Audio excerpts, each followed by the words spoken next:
for me. When shining things, sovereignty was not heard.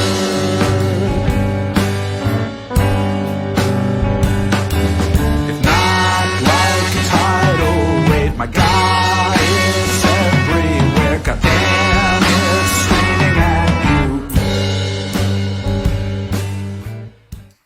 Hello everybody, it's me, John McInnes. Hello everybody, it's me, John Gallagher Portero. And we are...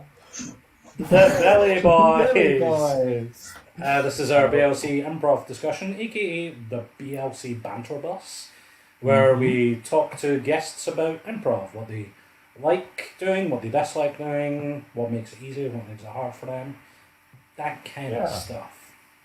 It's a nice, informal, chilled chat about your own improv experience. And we're very fortunate to have 3 guests, all from the same team. They are from the team Goatika.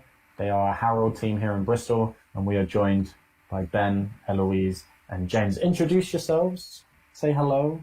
Hello. Hello. Great. I noticed that I said introduce yourselves, and I already did it for you. So I'm basically just telling you guys to say hi. We should probably comment first on the most obvious thing. Ben and Eloise are very nicely dressed. Hello. Hey. Very well done. This it kind of sold to me that this would be like kind of like a, glitzy showbiz kind of, chat like Graham Norton and whatnot. Yeah. So James has chosen to yes and me and John, while Eloise and Ben have chosen to do their own thing, which is interesting. Mm-hmm. Yeah. I mean, it's a yes, but, because yes, we're here, but we screwed it up. Choice. Oh, yes means you're just on the stream. We're very happy to have you guys joining us. Thank you for being here. What we're going to do is, because there's 3 of you guys, we're going to do we're going to go with each of you, have like a very quick summary of your improv experience, like where you started and where you are now with it. And then we'll probably start asking some questions about how you guys formed the team, where you guys, how you guys are performing, what rehearsal structure. And McInnes and I will do the regular thing we do, which is ask questions on the fly. So Ben, tell us, what's your improv experience? I think I've been doing this 2-3 years now. Started off when I moved to Bristol, and I saw that there was a whole bunch of stuff, improv stuff, through Meetup. So I started watching shows, and then it was that kind of like bubbling kind of like thought of, maybe I should give this a shot. And then one day I finally got enough courage to go to one of the drop-ins. And that's where it all just kind of like pole vaulted from. Very nice. The Bristol Improv Theatre drop-ins. Yeah. What years was this? Hmm? What year was this? I don't know. Days and weeks and years. Give me the specific dates. And the time. What position was the sun? Don't worry about the time. I've got the time. I just need the dates. I'm going to say 2018, 23rd of January. Okay. All right, that's good. You were in a couple of up shows as well, unscripted play shows, were you? Oh yeah, I totally was. I'm kind of keeping my answers brief because there's a lot of us. I don't really know how much time, but yeah, I've been in a few shows. Oh man, one thing about improv is that you can just, like one show, you can play various amounts of roles. It's crazy. Like you can say, oh yeah, I've been in 3 shows, but in those 3 shows, you could have like played bloody 53 characters. It's just crazy. So like one of them, I was a goblin throughout a lot of it. There's been like other times when I've been like a lucid dreamt policeman. Because you're wearing a suit, it feels like this is a job interview.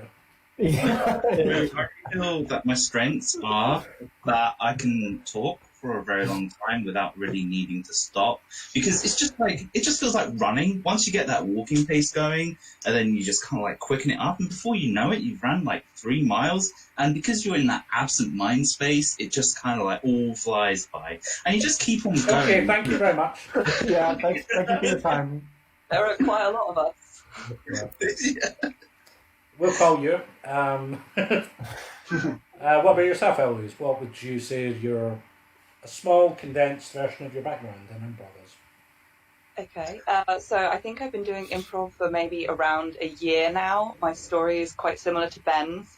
I came to a drop-in, and before that, I loved going to improv shows, watching improv. Just, yeah, so funny, so exciting to watch. You never know what's going to happen, and you really feel connected as an audience. So I loved that. Came to one drop-in, met John Gallagher there, and he told me about the BLC courses, and that sounded grand.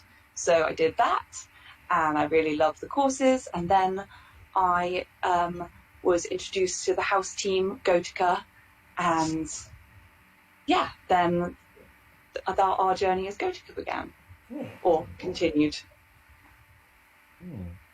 Very nice. And what about yourself, James? Well, I started improv not in Bristol, like everybody else. I started improv in another town, another city. Thanks I for improv. coming in, James. No. Sorry, you got to have started in Bristol to be on this show. Yeah.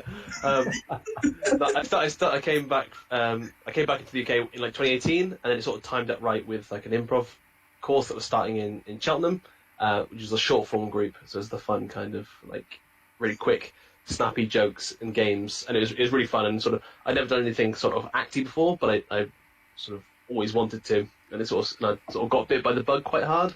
So I started travelling further and further afield, did some stuff at the bit with the drop-ins, and then sort of onto John's courses, and I've moved up through them, and then I met the Goatika guys through the courses, and then eventually auditioned and got in the team. Cool. Awesome. It sounds like we've had like 3, like you guys started, all 3 of you started at very different points, different times, different experiences. That's quite nice. That's quite cool to have so many different experiences in the team. How does that dynamic work in Goatika? There's more of you, obviously. So let's start talking about the team itself and how you guys. What are your roles in it? Yeah, who's slacking off by not being here? I want names. Oh, juicy And names. dates. One. Dates. I've got the rehearsal log here, so I can tell you Okay. You've the been amount of rehearsals they've attended. Yeah. Well, so we quite a lot of us came through. Like, we had a round of auditions and everything, and then it's been like it's essentially just before the lockdown. We all actually, like, auditions happened, and then we started to rehearse together. And then it was kind of like, no outdoors for you now. So I think we've still got to find our way, like when we come back to doing live performances, to like how we all react with each other on the stage. But at the moment, we've been kind of rehearsing almost every week. See, I'm kind of stalling for time because I don't actually know the proper names for like types in improv. Like, you got like the weird one, which kind of like takes a really out there kind of idea, which I kind of throw in quite a lot of the time. I would describe myself as a weird one. Okay. And then you got the people who are more naturally like grounded, and so then they kind of like can balance the weird one, if you know what I mean.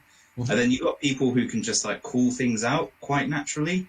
So if they're in the scene, they're just like quick to it, going, "You just said this, and that's not right," kind of thing. But I don't, because I don't really know I'm still learning about improv and roles and stuff. I don't know what like types there are, what they're actually called. I don't want to say my kind of native names because no one's going to know what I'm talking about. I mean, a very common breakdown is Pirate Robot Ninja. But there's no, I mean, in particular with improv, like, there's no, like, hard rules. Like, it is kind of just, like, what helps you.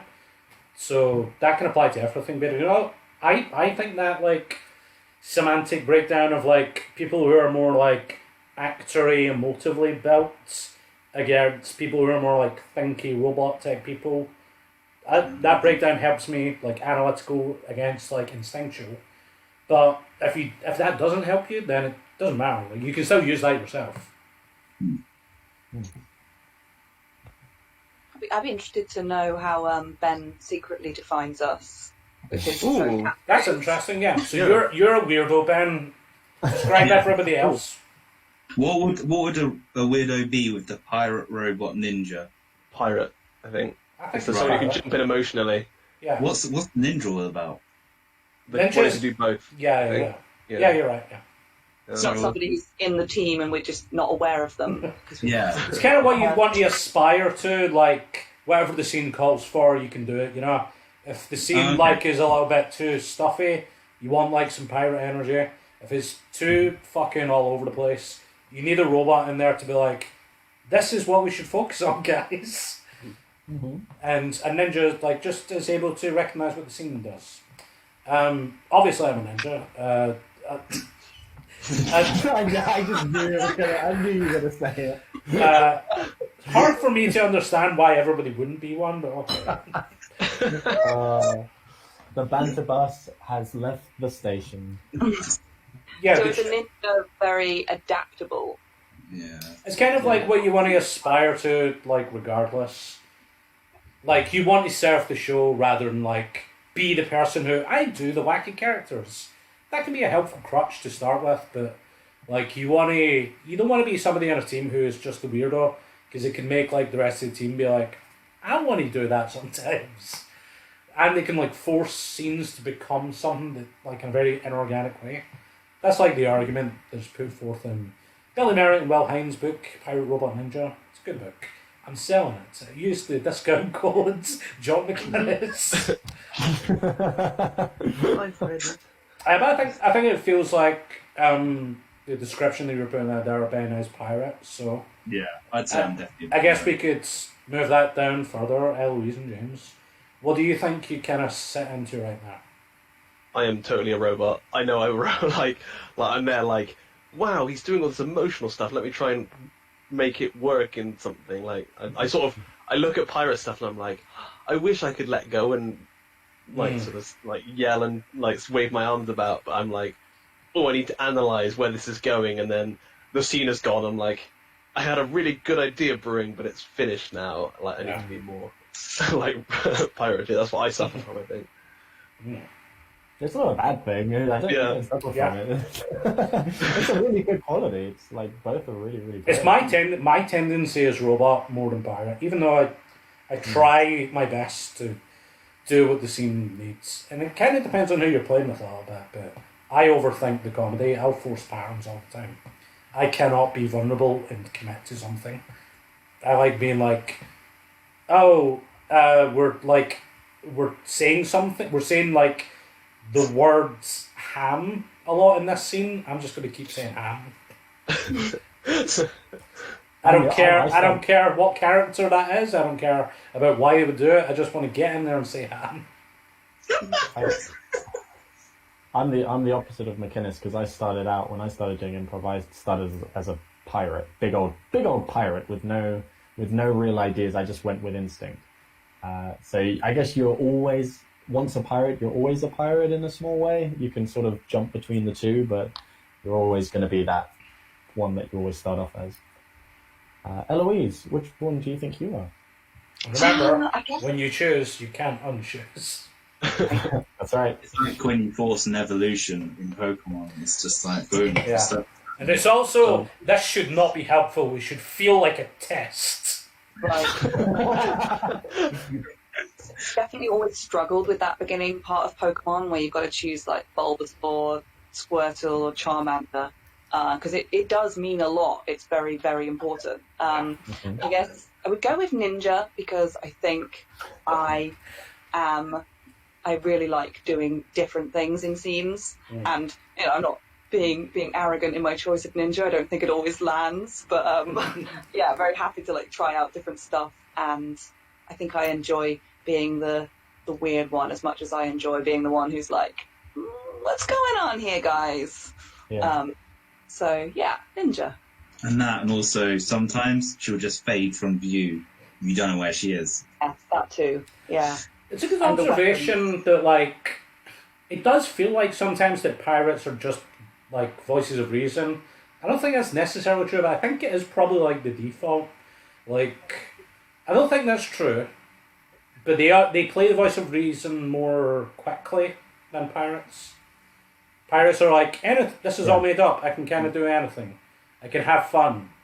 Robots are much more like, I can't have fun. I need to make this scene funny. Yeah. What about the other players in your team in Goatika? I think Marilise is definitely a pirate. I think Yeah. so. Yeah. Going with as well. Yeah. Like, I will agree with you. yeah.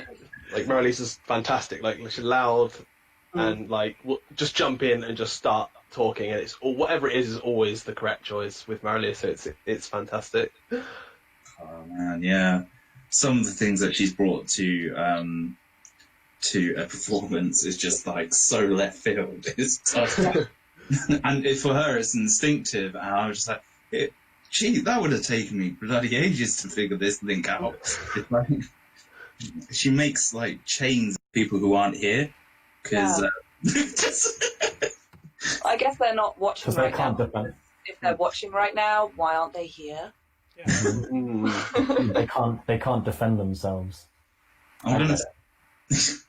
I think Martin. It's a good general tip to not talk about people who aren't in the scene, so I respect that. Okay. So it's you three, Marilisa, Martin, and Luke. Alex as well. There's a fair number dotted around. Yeah. Sorry, go again. I think Martin is more of a robot because you can see him figuring out scenes when he's on the back line. He's like always smashes the mechanics of it. Just it works. Like it's really good. I'm kind of curious because you guys are relatively like you're a young team. I mean, when was your first show? When did you do your first show? It was like a shit show, right? Yeah, right. It was. I can't remember which one. It was like last January, year. wasn't it? There was one in December ages ago. Yeah. Was it Feels December? like Ben, because James and I are a bit newer. I think this is like the old version. You had a different name that I can't remember at this point. Yeah, we were simply splendid back then. I remember it actually because it was. There was a scene where you were selling a refrigerator to Menelek. Oh yeah. That was the first one. Yeah. That was a Hodgepodge. That was with. Hodgepodge, sorry, yeah. Yeah, that was with Menelik, Alice, Marilisa. But I think the first show with these guys was, I remember we're at our first rehearsal, and I got a message through, I think through the group chat, which I don't think you guys were a part of back then, saying basically we didn't have the numbers for the show that Sunday. And so then at the end of the rehearsal, I can remember your expression, Eloise. I'll just come on. So guys, no pressure or anything, but if you want to do a show on Sunday, let me know. And I'm trying to hide the desperate screaming of, please say yes! I think it was you, Eloise, Alex, me, and Menelik. Yes. And then Alex like stepped up to the plate and was like, I'll do it. And that kind of spurred me on. And I was like, you know what, I'll do it. And then Alex accused me of stealing his thunder. It's fair. Yeah. Hey, no fair. I was going to be the one that performed. Just quickly chloroform Alex. It's like, there we go, I'm now the only performer. Ninja him out of there. Yeah, out there. That's what you're being into. It is quite nice from the guests that we've had previously. We've spoken to people who've done like shows before, like loads of different types of shows, but it's really nice to be talking to a group that's only just started. Like as together collectively, you guys did your first show in January or December. I'm just curious about that. Like how are you guys finding it? How are you guys finding rehearsals? Like tell us. It's good to hear you're doing weekly rehearsals. It's good dedication for the team. If you're listening, Jazz Police. I feel like there was a message in there somewhere. I don't know.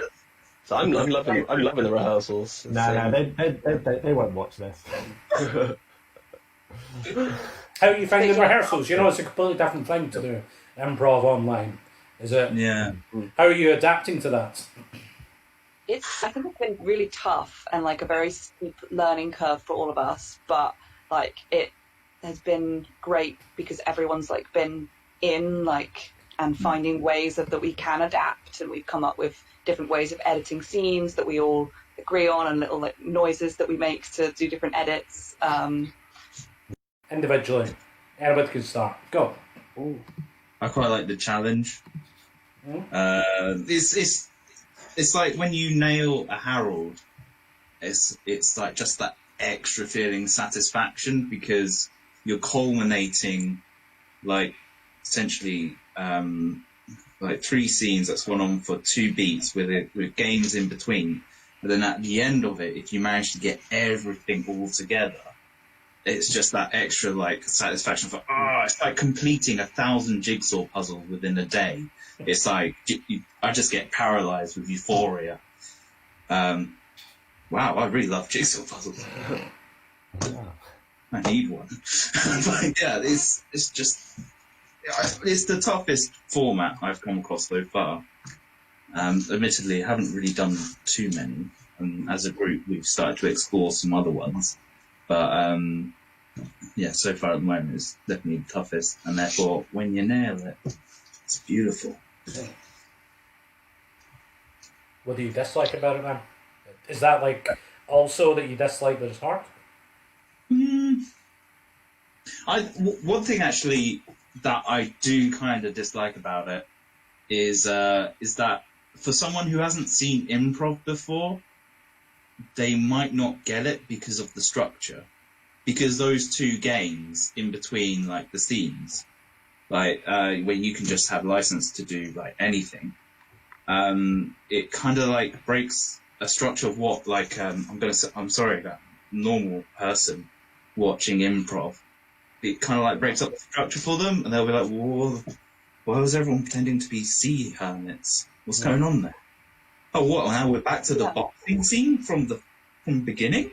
And yeah, it's kind of like I've spoken to some people who like seen improv for the first time, and they'd be like, "Can you just explain why you all just kind of spun around making whoopee noises for a minute?"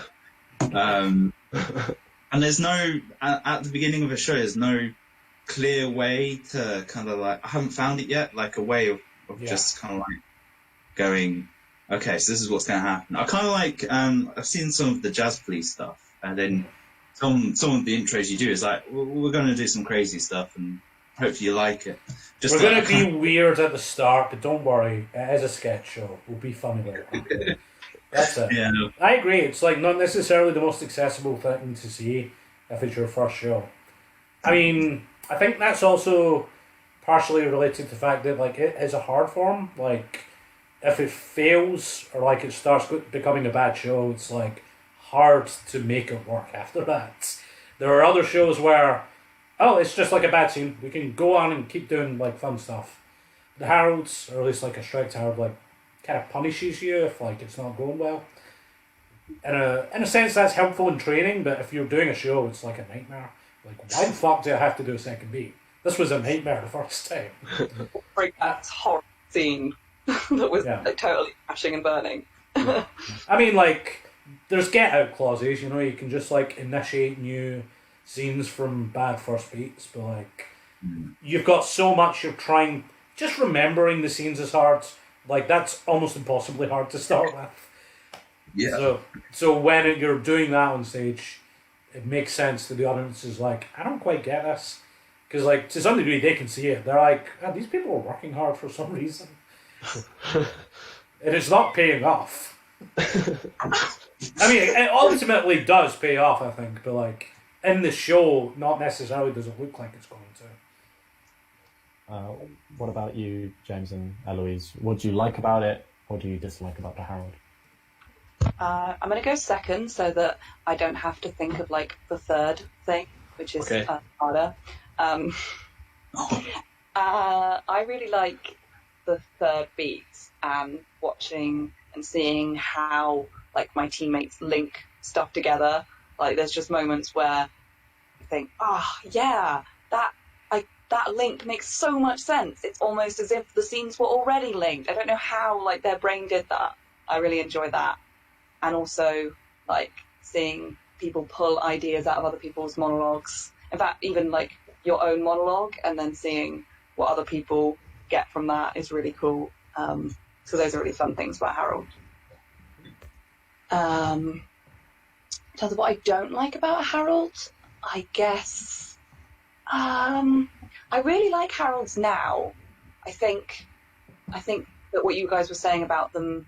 like it being hard to remember the scenes at first. I think I didn't like that about Harold when I was learning a Harold. I sort of thought, I am never going to be able to remember what scene we are on and what I'm supposed to be developing right now. But it, like, with practice, it does come and you do kind of work out what is going on.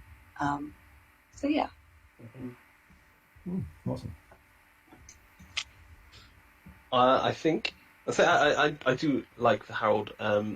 So I definitely like sort of the connections, and from like when you understand what's happening, it's sort of the sort of connections and sort of like I like when you get to the sort of second beat and then it blooms out. You go from something like very dull, and the second scene's like, oh, like I get to explore this a bit more now. Like when I started with short form, you do very quick scenes and then they're over. With more long form stuff in general, you get more space to sort of think and sort of work out what's happening, and it's not necessarily a rush to be funny, which I quite like. And sort of on the flip side of that, however, I find long form a bit more stressful, especially with like. So first things, you got to come up with a monologue in 0.5 a second, because if you don't, you're going to be standing there awkwardly for a little bit, and then you've got to come up with like. Here's the first beat. It's like, oh no, someone's just initiated the monologue that I wanted to do, and you're like, got to scrap that now and come up with something else.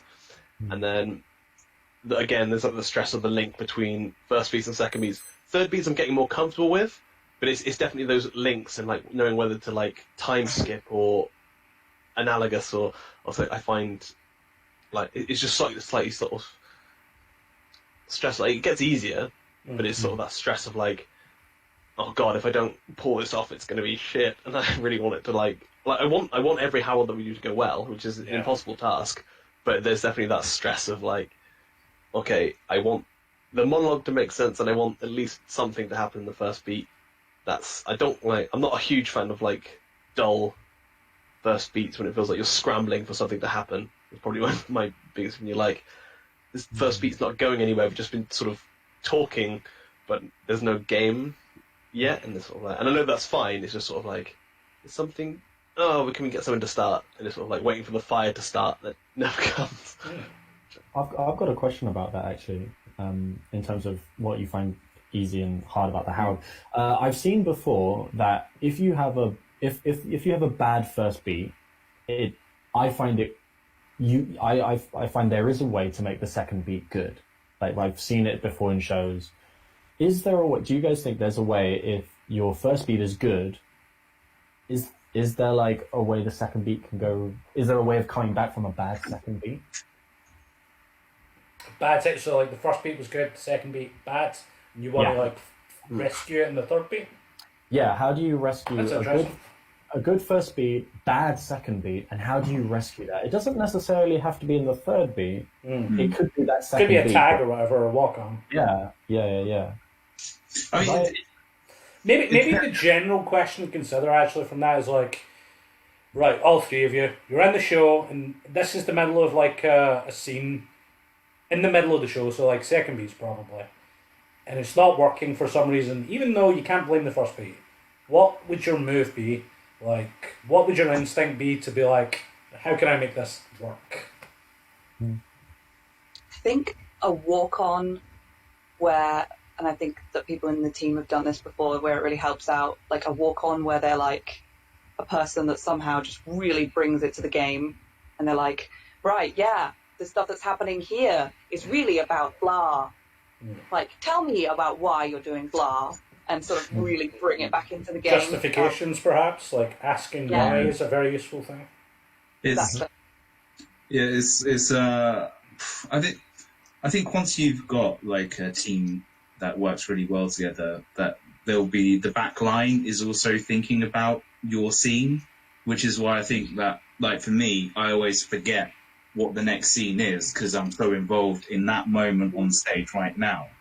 Thinking of like, okay, so they do this, they need to frame it, they need to justify it, and that like walk-ons or tag-ins, like someone from back line, you got like 6 people, 4 people, you know, you got like more than one mind working at the scene at the same time. So that's one of the good things about improv is that I've done scripted stuff before, and like, you know, the actors are there on the script and everything and make the lines come to life. But with improv, it's more you got a tight group working together to create something new, and it's that adaptability that improv brings. So your answer is kind of like just kind of trust in the back line to kind of help if it's not working. I think it's a good answer. I like a lot of scenes. This has happened in not a lot, but like very recent scenes and shows I've been in, where it isn't working, and the problem is too many people are trying to like fix it. So like it can be a very good response to be like, I'll just like let the back line worry about this if it is in fact a problem. What do you guys feel? Because you've been doing improv a lot longer than us. I'm interested in getting James' answer first before me and John reveal the correct answer. Okay. Yeah. I thought I could get away. Being silent and hoping the scene goes away. Kind of an expansion of Ben's idea here. Yeah. No. I don't know. I probably.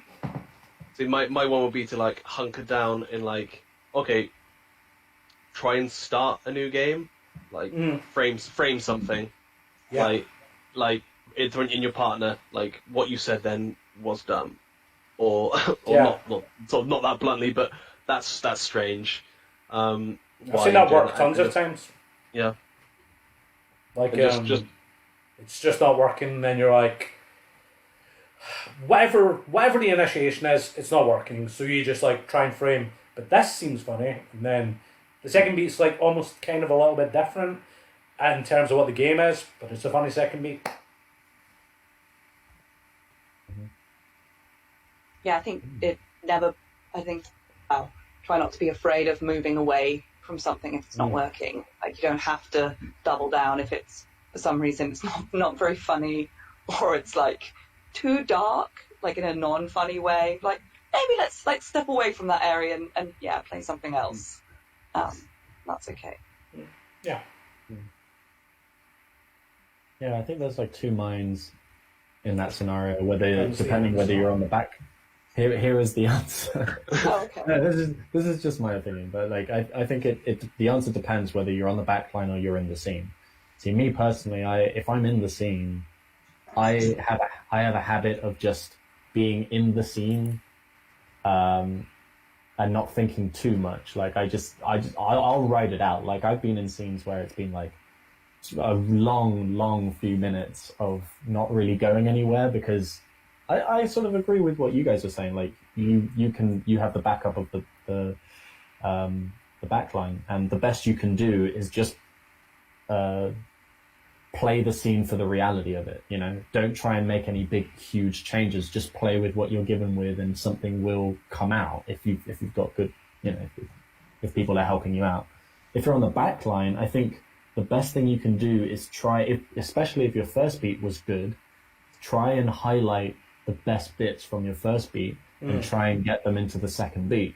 So like a line of dialogue that you noticed was very funny, or the audience laughed, try and bring that in somehow, because chances are the moment you say a line, your team will remember it and the audience will remember it, and you might find something fun out of that. Sometimes analogous things are like a little bit too abstract to follow up on, and it can be good to like if you initiate a second beat and it's analogous and like it's just not working, it can be fun for the backline to just come out as somebody from the first beat that was working, just like concede, oh, it wasn't just this comedic idea, this person was kind of a funny like part of this scene, so like just walk it out being like, it's me, the ham guy.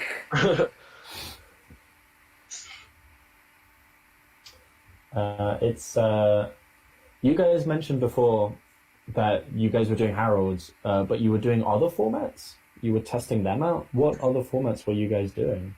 Yeah, so, because, like, rehearsals online are a bit difficult at the moment because a lot of the activities are very physical. And we spent a while trying to figure out what activities we can do and everything through webcam, how we can adapt them through not doing anything physical. I think we tried playing Bunny, was it? Through webcam? Oh, we did, yeah. Working out what circle we are in. As a format? No, it's as a warm-up. Oh, right. It's kind of like... That feels impossible to do. Oh no, I've been a good way to play Bunny online. I found out the way from somebody else, and I was like, ooh. So what you do is you just go, so instead of going like Bunny, you go like James, Eloise, and then it's like really simple. And then to step it up, you just change your name to a funny name, and then it's fun again. So you're like, Poopy. And it's just sort of fun that way. Yeah. Oh, but like, well, that could be whoever's name is Poopy. If you took that personally. I'm actually really offended. But yeah. So basically, we've kind of like been looking into other formats as a kind of like not necessarily a warm activity, but something to kind of like get going before we record a Harold or something, just to explore it a bit more. Mm-hmm. So we've done Goon River. Yeah, and what was the? Meanwhile. Meanwhile's fun. Yeah, Meanwhile worked really well actually, and that was. It was really good, and we didn't record it, so take our words for it, I guess. I assure you, it was genius. Yeah. Oh, I've got to say though, what really stresses me out is the Zoom time limit. Oh yeah, that is stressful. Why you got to use Google Meets, baby? The video streaming platform of the proletariats. Have you got a discount code for that as well? It's free. It's completely free to use. Oh, you missed the opportunity to go, yes, send your money to John McInnes. I'll never joke about Google Meets. It's a great platform. Hey, you listen up. It's not funny subject. Google Meets is the best. A lot of people are having a go at Google Meets. I've had it up to here. Well, what's it been like performing shows on Zoom or on video? What's it been like? You guys enjoying it, or? Well, or are you doing it joylessly? That's the implication. Sad, bro. It's different. It was different at first, and now I'm getting used to it from my perspective because I'm used to the reactions of an audience. So, like, when there's a big laugh, I know to head in that direction, or when there's a, ooh, don't go back there again, kind of thing. So that's a little bit kind of like, that's been a huge adjustment, but I'm kind of enjoying them again. How often our audience is telling you, don't go back there again? Had like audible growth. Oh.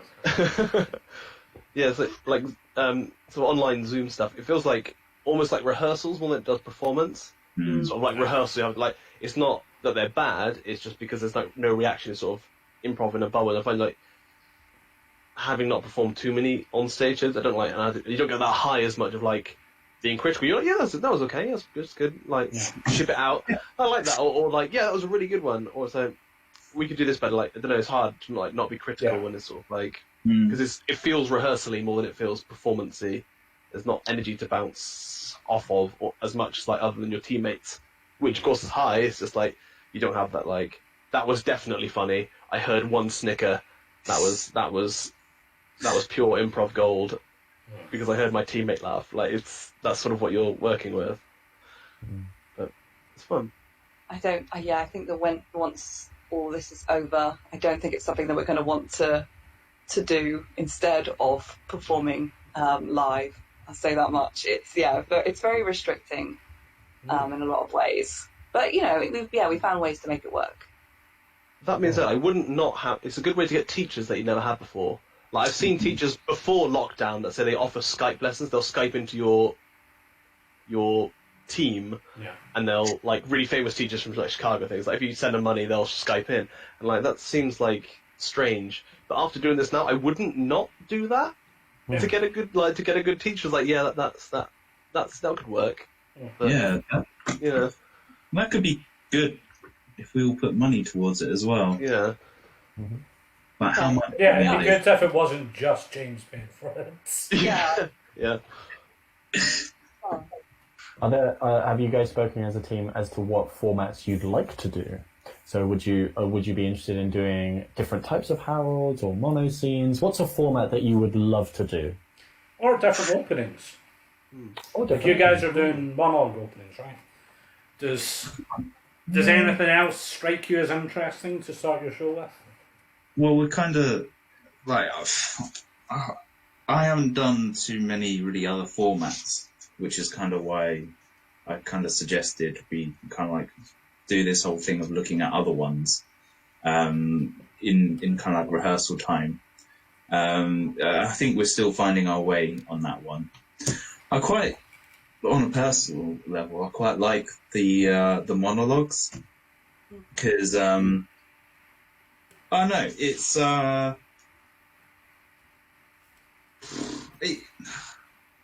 I just like if I have an idea, I just quite like explaining it to the audience, and then sometimes like if it gets a big enough laugh, sounds really lazy of me, and I swear I'm not being lazy here.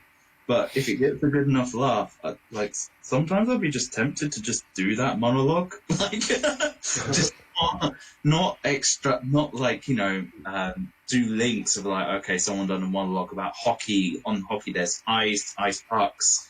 Igloo, okay, I'll do something about igloos based around that monologue. Like, if they're talking about they accidentally saw Bigfoot, but it was actually their dad naked, I'd be like, I'm just going to start off with that. I don't think that's lazy. I think that's exactly what you should do. Oh, right, okay, I'm not being lazy then. No. I mean, like, I think Longform is all about trying to be lazy, in my opinion. It's trying to find ways of like making comedy easier to do, rather than like be witty or like creative or come up with stuff. I don't think Longform. I mean, there's definitely parts of that, but it is more about like just like making easy choices, obvious choices. Like if somebody said, "I saw my dad naked and I thought he was Bigfoot," if somebody didn't initiate that, I'd be very confused. It would be very, very weird. If I was an audience member and I didn't see improv before, I would be so confused as to what was happening. I'd be like, why didn't you do that? I quite like, I've seen a living room once. That seems like that's just like sitting around like ongoing monologues, and you're like, that was funny, let's just do a scene about that. That's quite a laid back. Yeah. And plus you get to sit down on a sofa on stage, which is... I like that because I'm not necessarily very good at all at monologues. I don't have a lot of interesting stories, but I can talk to people. I can talk to other people pretty easily. So I can do a living room and have more fun with that. Yeah. Because I find monologues quite stressful to be like, I hate that. I've still got that pause when they're like, okay, here's your offer word, and there's that like awkward like 10 to 15 seconds where you're like the last one, flamingo. Flamingo, Yeah, it's like, how can I make that work? 'Cause I've never met a flamingo in my life, and it's sort of like, never like saw awkward, like, don't like I've got to him. get one out. Or, I've got to get a monologue out, or a bad improviser. It's sort of like, it's sort of that stress. But like, I guess living room because you're just chatting. Yeah. Like, that was funny. Let's do that. Yeah. So I quite like that style. I haven't discussed this with the group, but I think now during the middle of a live chat would be a perfect time. I'd like to do more like musical stuff. I think that would be fun, like the balladeer. Like I don't know. I think we'd have to have a big chat about how comfortable everyone is with that. But yeah, that would be fun. I almost don't think you need to have that chat. If you just start a scene and you make it clear it's a musical, they got to do it. Yep. Yeah. You have to yes and it. What are they going to do? Not do it? Aggressive initiation. Yeah. Aggressive initiation. I'll make a musical. Wait until somebody walks off the back line so they're trapped in the scene before you make it clear. Then be like, oh, wake on a Sunday in a musical world. Musical theatre student, get in here. Now it's time for Ben's song. That's a great initiation. No. And now it's time for Ben's song. I've had it before in scenes. Whenever somebody says, "Oh, that sounds like a song. You should sing about it," I immediately say, "Shut the fuck up," and I don't do it. That sounds like a song to you? My 45-minute confession of a murder? No, you're a sick and twisted detective. Oh no. What about McInnes mentioned openings? Are there any types of different openings that you guys want to try? Have you seen any new openings? Is there anything that you want to go? Covered living room and monologues. What else? Are there any others? Silence. What is it? I've seen like rants, and I've seen like I love, I hate. I don't know if they're the same thing. Where like you're in a line, person goes, I love my parents. They're the greatest. Like, I wish they weren't other people's parents. Then the person will be like, I hate other people's parents, and then it's like you sort of tap off that way. It's a good way. But you could use like Goon River as an opening. Like character monologues are like a popular generic descriptor for those kind of openings. Openings where people kind of, hey, I'm a cop, or whatever the fuck the word is. Yeah. And then you do something off of that. It's kind of fun. Mm-hmm. I'm still. Sorry, Eloise. No, go on. No, go for it. I was just going to say maybe we open with a song. That'd be cool. I think that'd be cool to do an opening that's only musical, then do like a non-musical. never go back into song again. Yeah, I genuinely would think that's cool. That would be really funny. Kind of do a Goon River song kind of thing. Yeah. Like, here's Mrs. Haggis walking along the street. Yeah.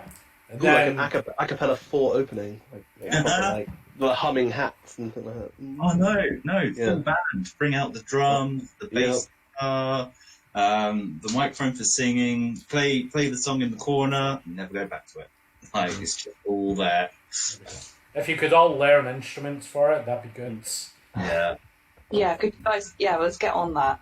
And if the others, if you're watching, we will expect you to know instruments by next I rehearsal. don't even know. Like, they'll step forward and they'll see you coming along. They'll be like, "Oh, Eloise, she's such a ninja. This is a safe one." And you'll be like, "Hello, how are you?"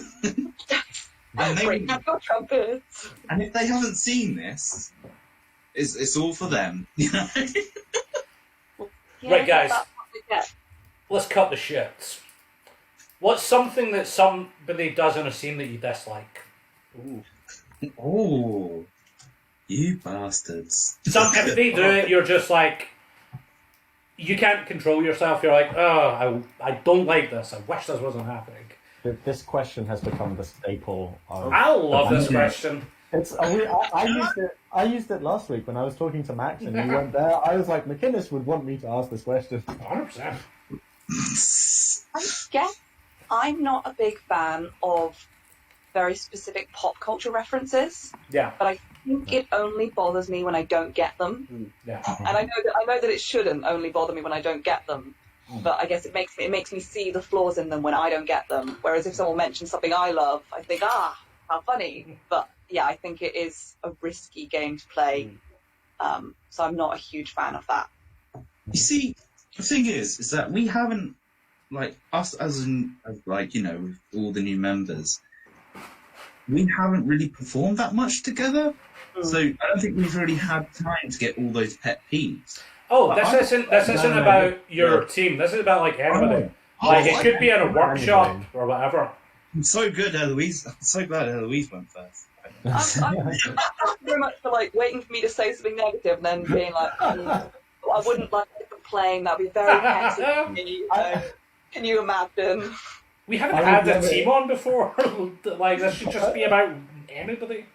I would love it.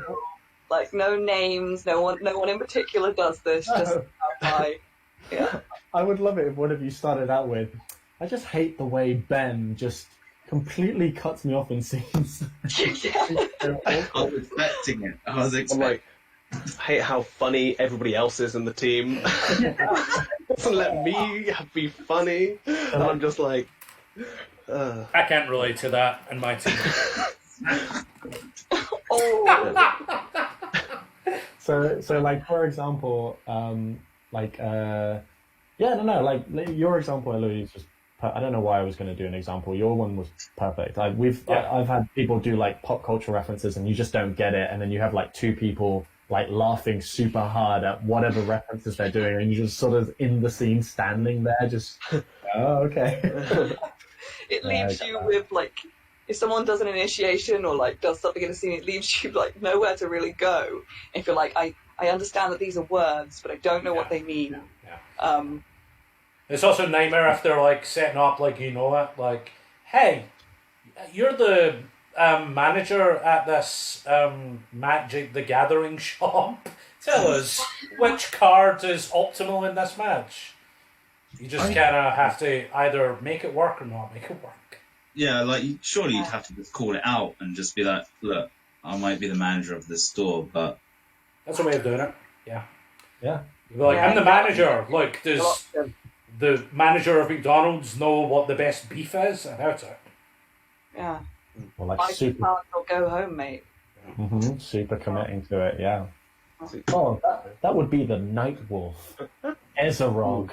I think you could do that too. I think that response is also totally like, just make it up, and if they call it out as wrong, just be like, well, you don't know. Yeah. What about you, Ben and James? What are your pet peeves?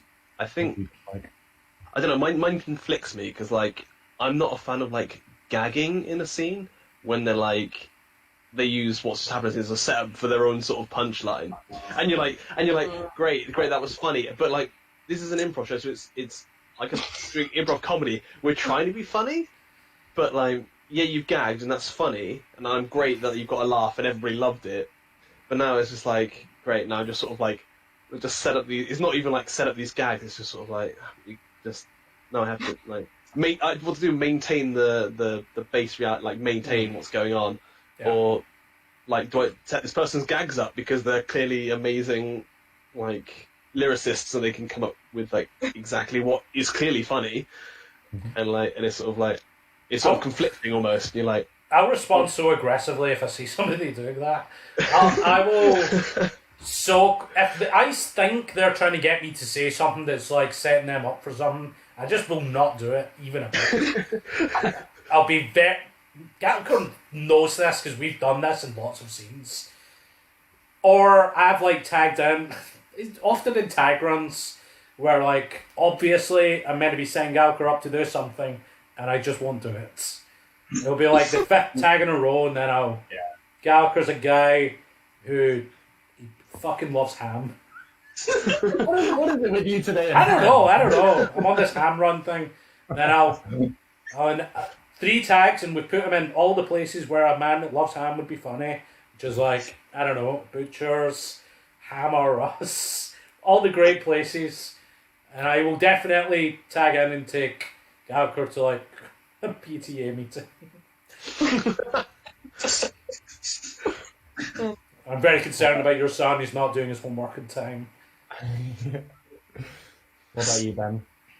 I think for me it is definitely projection because I've seen quite a few shows. Can you speak up? I can't hear. I really.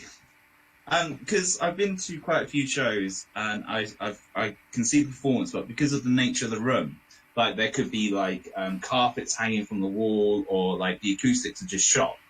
Like the sound just gets absorbed, and I can see that something funny happened and people in the front row are laughing, but I couldn't hear it, and so I'm just there. I'm involved with the enjoyment. Is this I an just audience? feel like it's like the last half of the back row are kind of doing the same, and that kind of gives me some joy that everyone in the audience is going to everyone. Oh, yeah, no, I found that funny too. And so it kind of annoys me when actors don't like project. What about when you're in the scene? What Like- with my projection? No. Say you're doing an improv scene with someone. What is the worst thing that they could possibly do to you in a scene? Okay. Or for you, is it like if you're in a scene with somebody and they're not projecting, you're like, I hate this. Yeah. This guy isn't projecting. Yeah, that's what I was thinking. I don't think there's any nice way that you could evolve that into the scene, just other than just go, what? Which would just break up the whole thing. I think the scene would then become about your character being very hard of hearing. Yeah, that would be I'm okay. the weird one, and they're the one being quiet. Yeah, I think that's pretty much one of my pet peeves. Is if someone in the scene is being quiet. It's also whispering as well. Like, I've been in a few scenes with people where they actually whisper. Yeah. I'm just like, cool, I hear you, but they don't. Like, it's kind of like a fake whisper kind of thing, you know? Would you say your like sort of standards for improv are like sort of the louder the better in general? As a pirate, yes. Okay. I have this weird thing where if someone is screaming at the top of their voice in an improv scene, I get really put off by it. So sometimes I see it in shows and in scenes, and if someone's like really angry, they'll like scream and like shout really loudly, and I'm just immediately put off by it. I just don't like it. It can be very defensive. It can come off that way, I think. Although I do think it's always funny when people are like just slightly louder than they have to be. Like not screaming, but like if we're doing a scene and it's like I'm actually talking like this, I think it's funny. Yeah, I think for like a last line, for instance, like if someone, I don't know, like a ghost comes out and then someone goes ah, and then it just gets louder and louder, and then they just edit, then that's fine. But like if someone's angry or like feeling an emotion and they just scream the entire time, I immediately am like I can't understand what's going on. It's pretty off-putting. That can be guilty of that. I know I'm guilty of it because, especially actually, like a lot of voice of reason stuff early on. Often it'd be a situation that would be like, I don't know, I've just seen someone die. I'm like, like that's a situation that I would be screaming. But you're right. Actually, it's not a great move. I don't think. I've had to like get out of that. Well, okay, first of all, there is the thing that Gallagher's picking up on, which it feels weird. Like, it's not engaging with the other performers, and it's truthful, which is nice. You're being honest. But then, you kind of got to answer, is it truthful? You might think that you would scream like that if somebody just died in front of you. But I guarantee you probably wouldn't. Maybe you would, but like, I don't know, responses to stuff like that, they aren't like exactly what would happen in a movie. It's a very movie reaction to scream loud. You rarely see people scream loud in real life. I guess being screamed at as a person, being shouted at, is like quite unpleasant. Yeah. So you actually produce a bit of a stress response in the person you're performing with. I think that reads like that. Yeah. Yeah. Guys, we do have a question. We've got a question for the chat. You're trapped on an island. You have to eat one of the members of Goatika.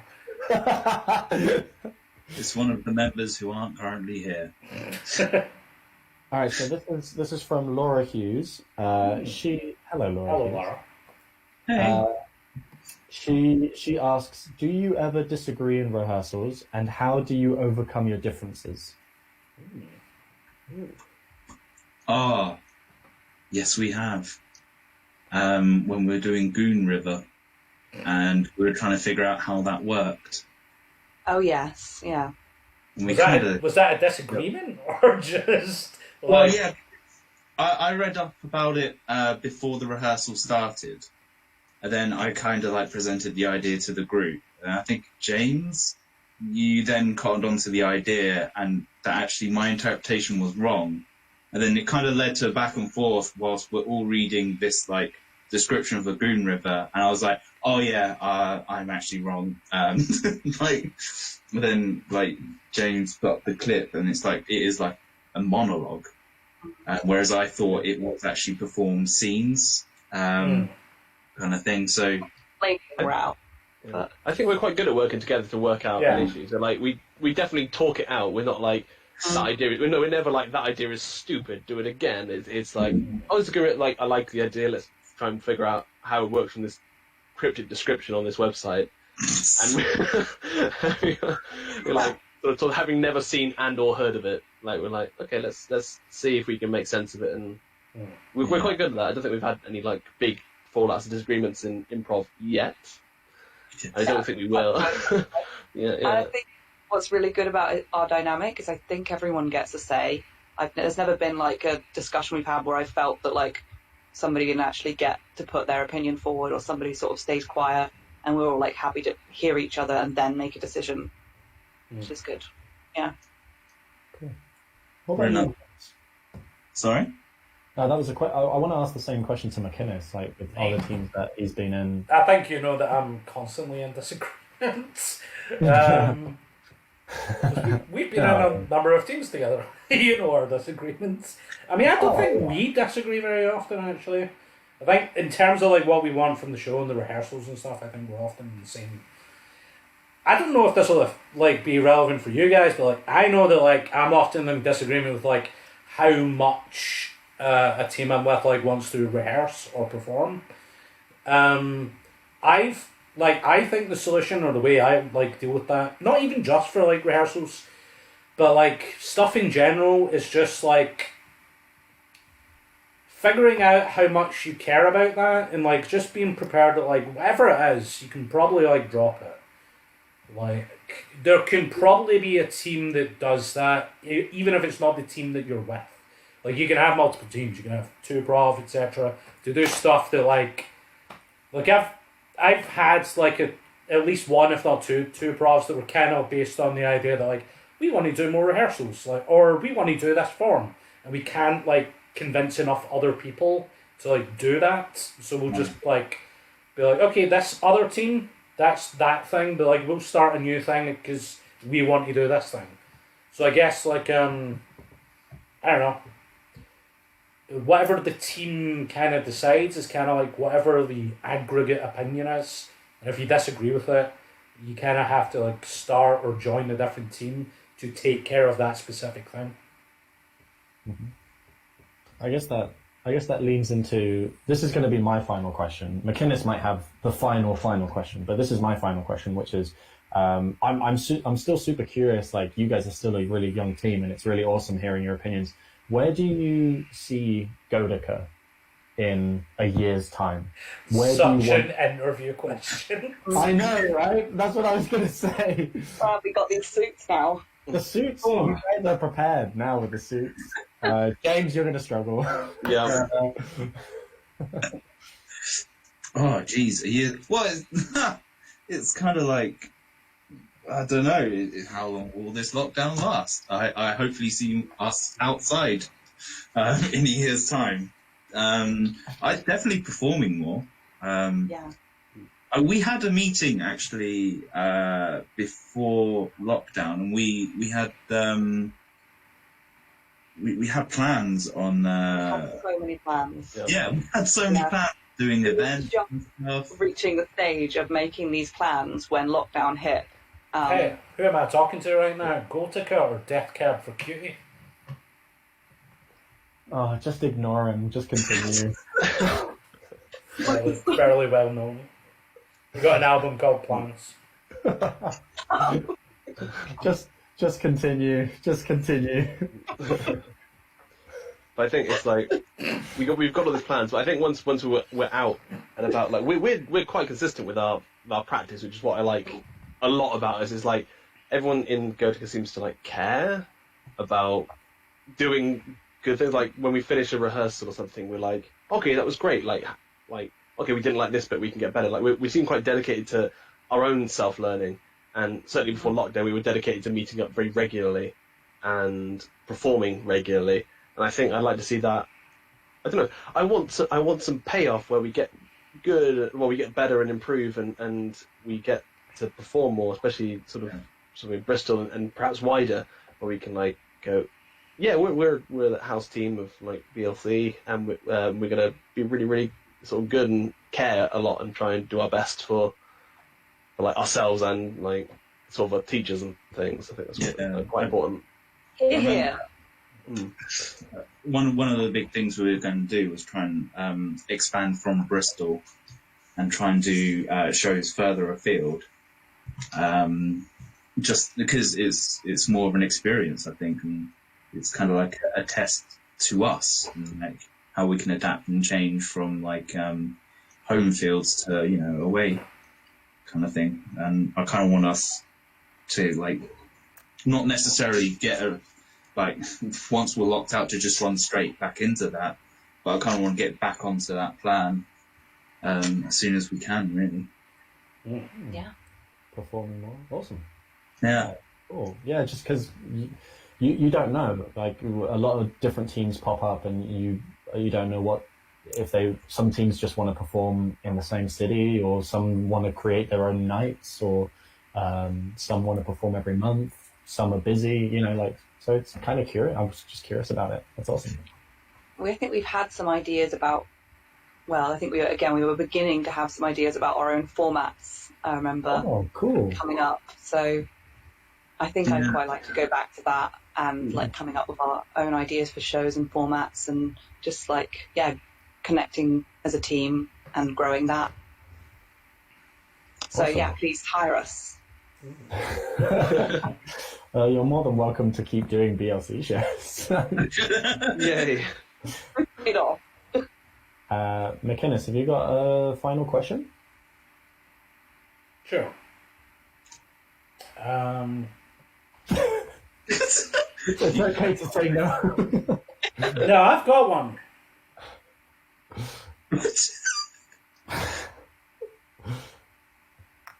I've got one.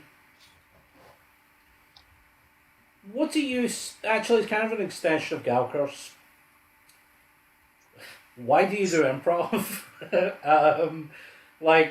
What do you see as like the end point or end goal for you guys doing improv? Like, is it just like something to like have some fun to do, or do you have anything else you want to like hit as like a performer? I think mine grows over time. Like, I initially found out about improv through like, I was doing like years and years and years ago, I was doing like amateur voice acting on the internet, and they were like, if you want to get good at voice acting, you've got to do improv. And then I moved countries for a couple of years and came back, and it just timed up well with an improv class starting in my town, and I was like, that's great. And then ever since I've done it, like I sort of get those memories of like, I really wanted to do drama in school and I never did it. And then now I really love improv and I want to get good at it. Like I want to be like, I don't know what it is, that drive of like, I'm really enjoying this, but I also really want to get better at it. Yeah. And then that's also now bled into like, holy crap, I would love to do some like shock horror scripted stuff maybe, and like improve my performance skills and like grow as like a sort of acting style. I think it just sort of like opened up this book of like, I can be more of a performance style person that I wasn't really before I started improv. Yeah. It sort of just opened up a world of like stuff that I want to do, which I quite like. I think it's a very common story. Like improv is a route into performing for people who didn't like have theatre classes or never even considered that as an option. Yeah, when I started it, I didn't really know anything about improv, and like my only experience of improv was Whose Line Was It Anyway? I didn't know that was short form or anything. It was just that for me was improv. And then I come to Bristol and I kind of dip my toes into the water, and then I like just a whole world that was completely hidden to me. And I think at the moment, the course I'm on is that I want to explore as much of it as possible. I'm like some information grab, trying to like understand everything about improv, because it's just it's been hidden from me for so long. Like as forms of acting, I wouldn't have even thought, like 3 years ago, I wouldn't have even thought of improv. And then I come here, then all of a sudden it's like, oh shit, this is a lot. I just need to know more. Just before we continue, you said information crab, right? Information grab. What did it sound like? Crab. Information Crab. Crab. Crab. Well, that's awesome, no? Some kind of matrix crab? Oh, okay, an information grab. Okay, cool. Yeah, grab. All right, cool. Just double check. Crab with Not pencil. crab. Did you think he had said information crab? Yeah. Yeah. You think he Crab. actively chose to use the word information crab? It is something Ben would do. Yeah. It's not out of his character to do that. Classic pirate. I think you heard crab, knew that he didn't say that, but was like, I could bring this up. This is a funny thing. No, I immediately thought he said information crab. That was weird to me, and that's all I thought of. I missed everything else that he said. Okay. We've established this. Yes. Yeah.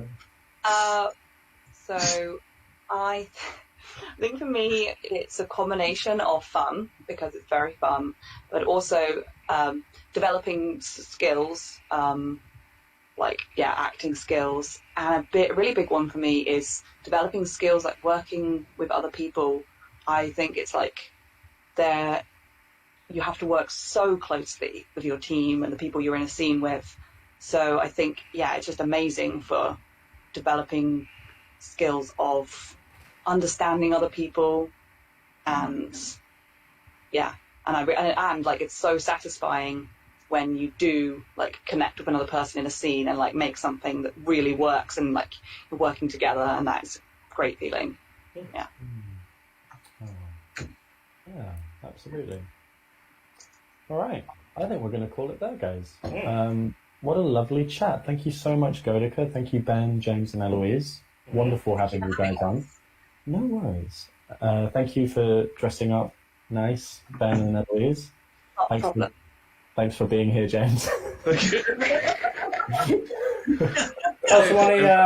also want to give a shout out to Liz Kelly, who I accidentally put her as the guest in the title card at the start of this.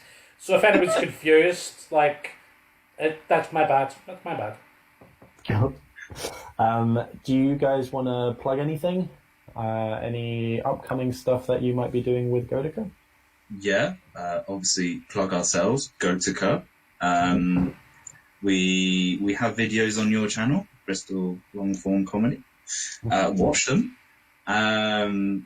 I also hope to see people in the future when we actually can do stuff live again. That'd be great. Yeah, watch out for us in the future, bringing good improv. Yeah, you better. Right, guys, I love it. That's very calm torture.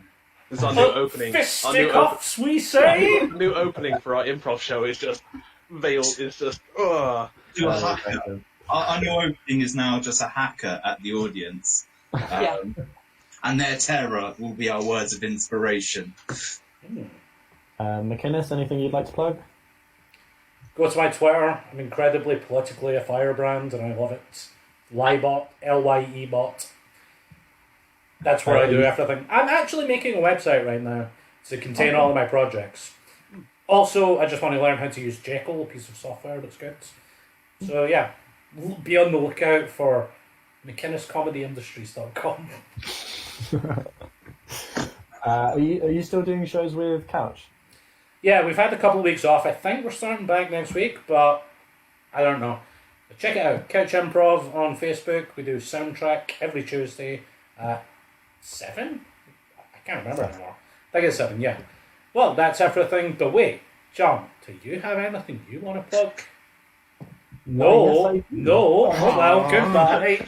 No! You can see me performing with Boat Club. We're an improv team that started, that was set up during quarantine. We do shows on YouTube every Monday evening at 6:30. Find us, Boat Club, on YouTube. Also, Bristol Longform Comedy Channel, right here. We can see more of Goatika, more of the Billy Boys, more conversations, and more content. Check us out on Facebook, and that's it. Yay. Thank you so much, guys. Did you say boat crab? I heard ham.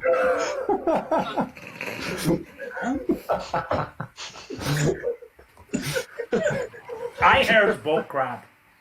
No, you didn't. Shut up. The Banter Bus has stopped. We're out of stock right now. No more Banter Bus. Everybody off of the Banter Bus. Jokes on you guys, I got a child's ticket with this beard. Oh no. On that note, we'll end that there. Goodbye. Bye.